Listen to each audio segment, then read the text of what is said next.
नालंदा के रहुई में सामुदायिक स्वास्थ्य केंद्र में स्वास्थ्य सेवाओं की दयनीय स्थिति देखने को मिली है। एक महिला मरीज को गोद में लिए और हाथ में स्लाइन की बोतलें थामे एक युवक को अस्पताल से बाहर जाते देखा गया।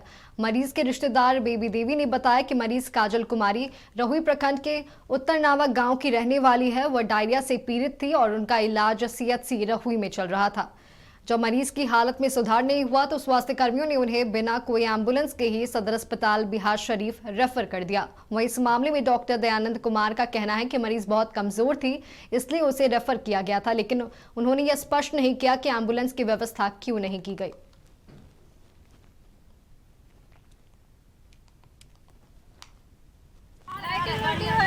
तेज हो गया है, नहीं गाड़ी नहीं मिल रहा है। बोले सदर में जाइए तो सदर में हम सोच रहे हैं नहीं लग जाए, जो यहाँ इलाज हो रहा है तो वही इलाज नहीं हो रहा है।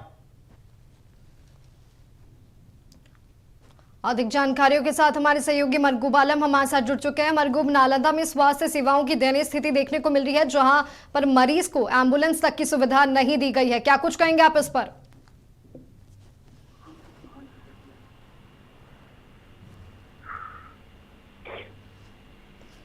देखिए, निश्चित तौर पर लगातार इस तरह की खबरें बिहार के कई जिलों से आती हैं, लेकिन एक बड़ा सवाल है कि सरकार अरबों रुपए खर्च करती है स्वास्थ्य सेवा पे।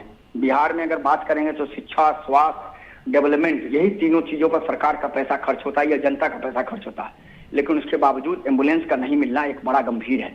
ये खबरें आई हैं, निश्चित तौर पर एक बड़ा मामला है।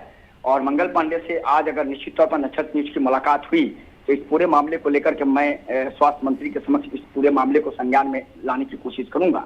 लेकिन इस पूरे मामले में अब देखना अधिकारियों का क्या बने। लेकिन इतना जरूर है कि ये तो बुनियादी सुविधा है, ये तो मिलनी ही चाहिए, और इन बुनियादी सुविधाओं का नहीं मिलना निश्चित तौर पर एक बड़ा सवाल है। और ये सवाल बिहार सरकार के पूरे स्वास्थ्य व्यवस्था पर है और कहीं न कहीं पूरे स्वास्थ्य व्यवस्था की पोल भी खोलता है। माधुरी जी, मेरे को बहुत बहुत धन्यवाद आपका तमाम जानकारियों के लिए। तो आपको बता दें कि नालंदा के रहुई में सामुदायिक स्वास्थ्य केंद्र में स्वास्थ्य सेवाओं की दयनीय स्थिति देखने को मिली, जहां पर मरीजों को एम्बुलेंस तक की व्यवस्था नहीं दी गई है।